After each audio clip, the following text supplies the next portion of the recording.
Hello everyone, today I will show you how to change a shape border color using Wondershare PDF element. Open your PDF file with Wondershare PDF element and I'll change the shape border color. Click on this comment option. Now click on this shape and select.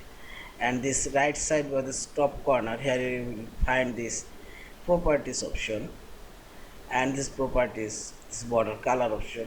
Here you can change border color and this transparency also you can change, and if you want you can add more color and so on, and this is a defined custom color. You can select this one and select OK and see this. In this way you can change your shape border color.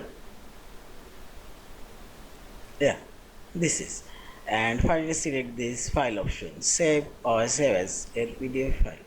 Thank you for watching. Please subscribe, like, share and comment.